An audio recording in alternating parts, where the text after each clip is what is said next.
अस्सलामुअलैकुम, बोल न्यूज़ के साथ मैं हूं फराज अहमद और मैं हूं अफशीन कुरैशी। हेडलाइंस आपने जानी, बुलेटिन का आगाज करेंगे। मुझ पर जो जुल्म हुआ उसको बर्दाश्त कर रहा हूं, कौम पर जो जुल्म हुआ वो बर्दाश्त नहीं कर सकता। 2017 बेहतर था, ये आज का दौर। इनसे पूछो क्यों उन्होंने बड़ा जुल्म किया। नवाज शरीफ ने सवाल उठा दिया। सियालकोट में नून लीग के जलसे से खिताब में दावा किया नौजवानों की बड़ी तादाद नून लीग के साथ है। कौन है वो लोग जो कहते हैं यूथ नून लीग के साथ नहीं, वो आज जलसे में देख लें। नवाज शरीफ ने कहा कि उनका मंसूबा है नौजवानों को उनके पैरों पर खड़ा करेंगे, कारोबार के लिए कर्जा देंगे, नौजवानों तक पहुंचने की कोशिश करेंगे। लीगी कायद ने 2 बार सियालकोट मोटरवे और लाहौर से सियालकोट तक ट्रेन चलाने का भी ऐलान कर दिया। इस वक्त भी मुल्क में बेहतरीन जमहूरियत नहीं, पर यह आहिस्ता आहिस्ता ही बेहतर होगी। मसाइल का हल जमहूरी ताकतों के पास ही है। इस्लामाबाद वाले समझने को तैयार नहीं। आसिफ अली जरदारी ने मुल्की मसाइल के हल का फार्मूला बता दिया। बोले कि आपने जो जमातें बनाई और जो बनाने जा रहे हैं वो मसाइल नहीं समझते, कोशिश करके देख लें। पीपल्स पार्टी के साथ क्या ज़्यादतियाँ नहीं हुई, लेकिन किसी से नहीं लड़े। बलूचिस्तान की बका जमहूरियत में ही है। बलूचिस्तान को हक दिलाएंगे, इन दोस्तों को समझाएंगे जो हथियार उठाते हैं। चौथी बार वज़ीर आज़म बनने का ख्वाब देखने वाले गलत फहमी का शिकार हैं। अवाम ने सोच समझ कर वोट डाला तो ये गैर जमहूरी साजिश नाकाम होगी। Chairman people's party Bilawal Bhutto Zardari की लियाकत बाग में घन गरज, कहा अगर इस शख्स ने आना है तो मुल्क ऐसे ही चलता रहेगा। उन्होंने अवाम से कहा कि इस इलेक्शन में होशियारी से वोट देना है, ठप्पा सिर्फ तीर पर लगाना है। दोनों मिलकर शेर का शिकार करेंगे। सोच समझ कर वोट डालना। मरियम नवाज का सियालकोट की आवाम को मशवरा, वोट की पर्ची को मुस्तकबिल का टिकट करार दे दिया। उन्होंने कहा आवाम का मुकद्दर डंडे और लाठी नहीं, इंफॉर्मेशन टेक्नोलॉजी और तरक्की है। लोगों के हाथों में पेट्रोल बम और डंडे देने वाला आवाम का हमदर्द नहीं हो सकता। चाहे कोई अपने मुकाबले का नजर आए ना आए, 8 फरवरी को नवाज शरीफ का कोई वोटर घर पर ना बैठे। शेर पर जितने ठप्पे लगेंगे मुल्क की तरक्की उतनी ही तेजी से होगी। 8 फरवरी तक अवाम की जिम्मेदारियों के दिन हैं। अवाम अपनी जिम्मेदारी सियासतदानों को मुंतकिल करते हैं। मौलाना फजल रहमान का लाड़काना में खिताब, कहा बलूचिस्तान और खैबर पख्तूनख्वा में लोग खौफ में इलेक्शन लड़ रहे हैं, अमन के लिए दर्द की भीख मांगते फिर रहे हैं। कैसी रियासत है जहाँ कानून कमज़ोर और कानून शिकन ताकतवर हैं। एक ऐसा माहौल होता है जहाँ जिम्मेदारी अवाम की तरफ आ जाए और अवाम फिर अपनी जिम्मेदारी सियासतदानों को मुंतकिल करते हैं। ये जो आने वाले दिन हैं 8 फरवरी तक, ये अब अवाम की जिम्मेदारियों के दिन हैं और कल अगर अच्छा बुरा होता है तो फिर उसका इशारा आप ही के फैसले की तरफ। हमारे मुल्क में कानून नाफिज करने वाले कमजोर और कानून का तिया पांचा करने वाले ताकतवर। हमारे मुल्क में डाकू ताकतवर और पुलिस कमजोर। बदअमनी का क्या हाल है, हम तो सोचते रहे कि हम इलेक्शन में निकलेंगे कैसे, पब्लिक में कैसे जाएंगे। आज भी बलूचिस्तान और खैबर पख्तूनख्वा में लोग इस खौफ के साए में लड़ रहे हैं। हम अमन की भीख मांगे, दर कर रहे हैं। कभी अफगानिस्तान जाते हैं, कभी अपने से बैठते। सरबराह इस्तेहकाम पाकिस्तान पार्टी जहांगीर खान तरीन का मुल्तान में वर्कर्स कन्वेंशन से खिताब, कहा बड़े ओहदे का शौक नहीं, अवाम की खिदमत करने आया हूँ। एतमाद करने और वोट देने वालों को मायूस नहीं करूँगा। अब्दुल अलीम खान कहते हैं उनमें से नहीं जो इलेक्शन के बाद हल्के में नहीं आते। कच्ची आबादियों को हुकूक देंगे। हल्के को ऐसा बनाऊंगा कि डिफेंस से लोग आएंगे। मैं यहाँ आबाद की खिदमत करने आया हूँ। इलेक्शन के बाद फिर मैं यहाँ आऊँगा, आपके साथ बैठूंगा, सबके साथ, और मसलों का हल करने का तरीकाकार निकालें। ये मेरा आबाई घर है, यहाँ पे आप और मैं एक हैं। मैं सारी हल्का बनाएंगे ताकि बाकी लोग सारे मुल्तान से आगे देखें कि काम कैसे होता है। मुझे वोट डाला, मेरे पे एतमाद किया, इस एतमाद को मैं कभी ठेस नहीं पहुँचाऊंगा। मैं उन लोगों की तरह नहीं हूँ जो अपने हल्के में वापस नहीं आते, एक हल्के से इलेक्शन जीतते हैं और उसके बाद नया हल्का ले लेते हैं। ये सिर्फ उसी दौर में हुआ जब अलीम खान ने आगे यहाँ पे कच्ची आबादियों के मालकाना घूम दिए थे। तो जितने घर रह गए हैं उनके घर में खुद आऊंगा और आके आपकी रजिस्ट्री आपके हाथ से पकड़ाऊंगा। इंशाल्लाह ऐसा पार्क होगा कि डिफेंस के लोग भी आया करेंगे पार्क देखने के लिए। नून लीगी रहनुमाओं ने मुखालिफिन को आड़े हाथों ले लिया। कहा इंतशारी जत्थे ने वो काम किया जो भारत आज तक न कर सका। इंडिया ने 9 मई को मिठाइयाँ बांटी, आज वो शख्स जेल में है, अपने किए की सजा काट रहा है। फख्र है कि नवाज शरीफ के वफादार सिपाही हैं। पाकिस्तान के अंदर ये इलेक्शन इंतशार और अमन का इलेक्शन है। एक तरफ वो जमात है कि जिन्हें सिर्फ इंतशार फैलाया है, उन्हें 9 मई को कायदे आजम का घर जलाया, उन्हें 9 मई को साढ़े शहीदां दियां यादगारां तोड़ के पैरों के अंदर रोलियां। दसो वो लोग पाकिस्तान के खैर खा हो सकते हैं या पाकिस्तान के अंदर इंतशार और फसाद वाले हो सकते हैं। इंशाअल्लाह ताला 8 फरवरी को आपके ये चाहने वाले मुझे 7वीं दफा MNA बनाएंगे इस शहर से। मुझे इस पे नाज है, मेरे खानदान को इस पे नाज है कि मैं आपका एक वफादार सिपाही हूं। अल्हम्दुलिल्लाह ये सफर जो है जारी और सारी है और आखिरी दम तक ये सफर आपके साथ जारी और सारी रहेगा। अगर इस मुल्क की इस्लाह न की गई, निजाम गिर जाएंगे सारे, कोई भी निजाम बाकी नहीं बचेगा। लेकिन नवाज शरीफ की शक्ल अच्छी नहीं लगती थी बाज लोगों को। साजिश की, नवाज शरीफ साहब को निकाला, हमें क्या निकालना था? पाकिस्तान की तरक्की को निकाल दिया। तरक्की का पहिया रुक गया, रिवर्स गियर लग गया। कन्वीनियर MQM पाकिस्तान खालिद मकबूल सिद्दीकी कहते हैं 10 साल जबर के आगे हमारा सबर जीत गया। जागीरदाराना सियासत के सामने नई तर्ज सियासत मुतारिफ कराई। 10 साल के जबर के सामने मुबारक हो, हमारा सब्र जीत गया। पाकिस्तान की बोसीदा, लरसती, टूटी फूटी, फटी पुरानी जागीरदाराना जमहूरियत के सामने एक नई तर्ज सियासत को मुतारिफ करवाया गया। 3 और तरमीम की हम डिमांड रख रहे हैं। बल्दियाती हुकूमतें ना इंटैक्ट हों, मौजूद ना हो, आम इंतखाबात कराना काबिल कबूल ना हो।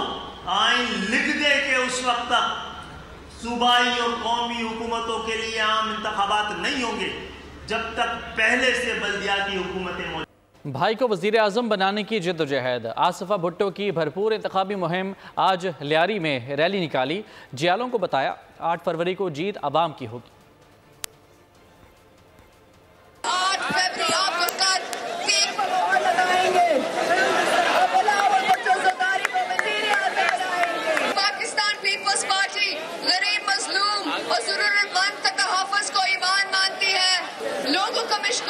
हमारी मुश्किलात है।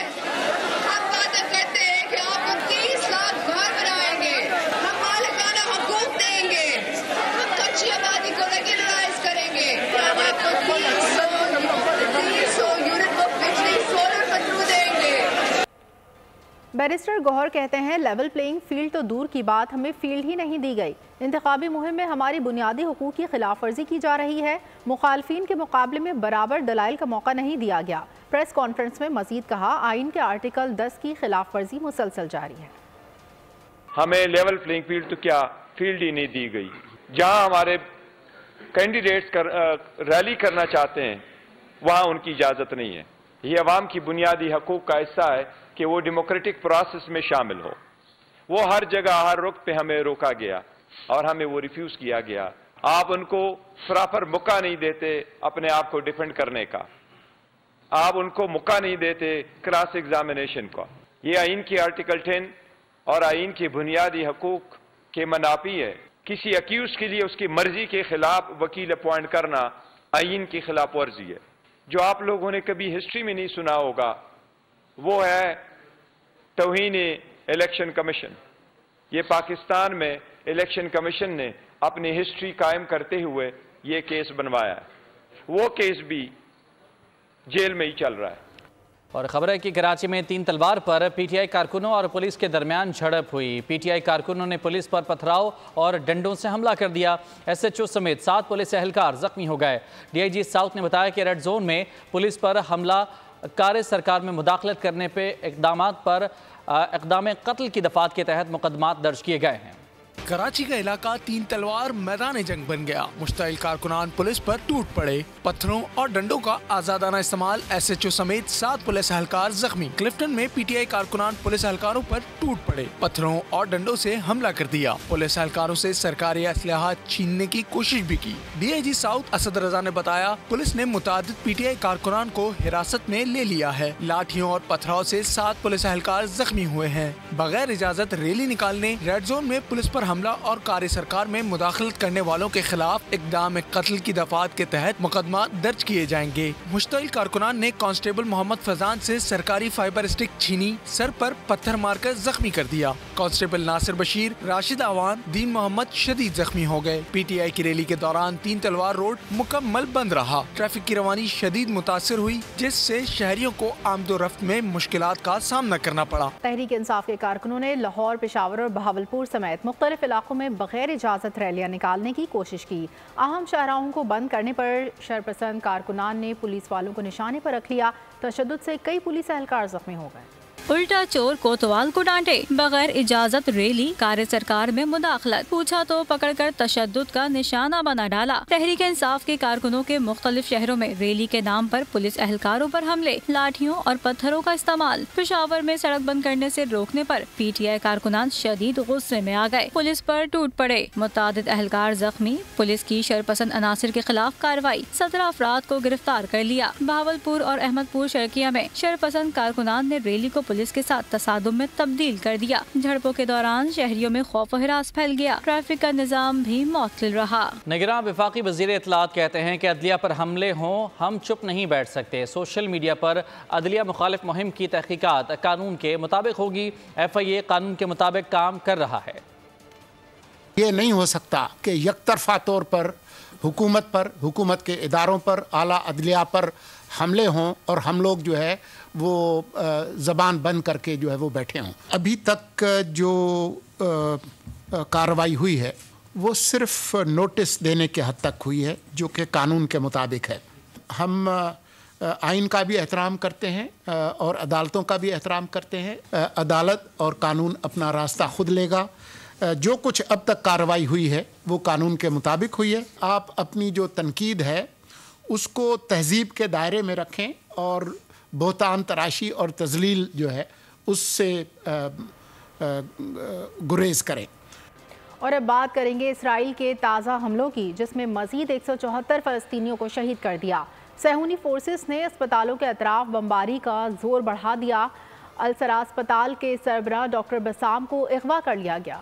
113 दिन, 26,257 शहादतें, 64,800 से जायद जख्मी जिस्म अस्पतालों में। क़यामत सुगरा की ये मंजरकशी है मजलूमों की बस्ती फ़लस्तीन की। इजरायली फौज ने ताज़ा हमलों में खान यूनुस, अल नसर अस्पताल और रफा के अतराफ में बमबारी की। खान यूनुस में 2 अहम अस्पतालों के करीब शदीद फ़ज़ाई हमले करके बेआसरा फ़लस्तीनियों को मजीद खौफ में मुब्तला कर दिया। अक़वाम मुत्तहिदा के मुताबिक गजा में इजरायली हमलों के सबब अब तक 19 लाख फ़लस्तीनी बेघर हो चुके हैं। रफा बॉर्डर पर आरजी टेंट सिटी 2 स्क्वायर मील तक फैल गया है, जहां बेसरो सामान फ़लस्तीनियों के लिए खुराक की दस्तयाबी संगीन तरीन सूरत इख्तियार कर गई है। दूसरी जानिब सालसी का किरदार अदा करने वाले अमरीकी मुज़ाकरातकार ने दावा किया है इजराइल मुमकिना मुआहदे की सूरत में कैदियों की रिहाई के बदले 2 माह के लिए जंग बंदी कर सकता है। ज़ेरे गौर मुआहदे के तहत हमास 100 से जायद इजरायली मग़वियों को रिहा करेगा। कराची में तबलीगी इज्तिमा, बयान, हिदायत और रिक्कत आमेज़ दुआओं के साथ इख्तिताम पजीर हो गया।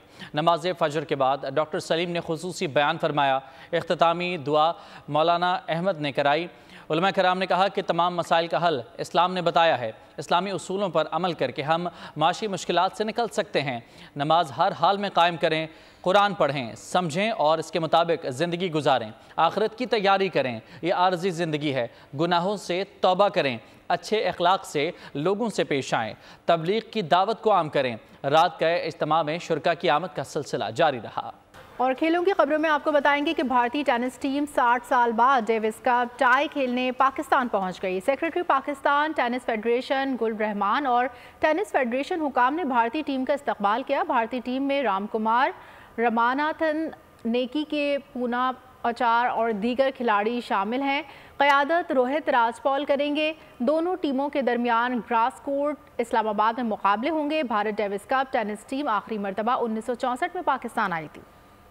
कराची में आलमी एथलेटिक्स फेडरेशन से मंजूर शुदा पहली मैराथन रेस मुख्तलिफ कैटेगरीज में मर्द, खवातीन और बच्चों समेत गैर मुल्कियों ने भी शिरकत की। कराची का सीवीयू बना मैराथन रेस का मैदान। शुरका ने निशान पाकिस्तान से दौड़ लगाई जो निशान पाकिस्तान पर ही अख्ताम पजीर हुई। 42.2 किलोमीटर की फुल मैराथन आमिर सुहेल ने जीत ली। 2 घंटे 36 मिनट 9 सेकंड में फासला तय करके सबको पीछे छोड़ दिया। खवातीन के फुल मैराथन में महानूर सबसे आगे रहीं। 21.1 किलोमीटर की हाफ मैराथन हफीजुल बरकात ने जीत ली। उन्होंने फासला 1 घंटे 17 मिनट और 12 सेकंड में तय किया। मैराथन में हिस्सा लेने वालों का कहना था आज के मसरूफ दौर में ऐसे इवेंट्स का इनेकाद बहुत जरूरी है। इस मौके पर निगरान वजीर खेल जुनैद अली शाह ने बैनुल अक़वामी तर्ज की पहली मैराथन रेस के इनेकाद पर मुबारकबाद पेश की। इख्तितामी तकरीब में एडमिनिस्ट्रेटर DHA ब्रिगेडियर शहजाद और मैकन कौंसिल जनरल भी शरीक हुए। इसी के साथ न्यूज़ बुलेटिन से फिलहाल इतना ही। मज़ीद खबरों और अपडेट्स के लिए आप विजिट कर सकते हैं हमारी वेबसाइट boldnews.com। देखते रहिए बोल्ड। सब्सक्राइब करें और बेल दबाएं ताकि कोई खबर रह न जाए।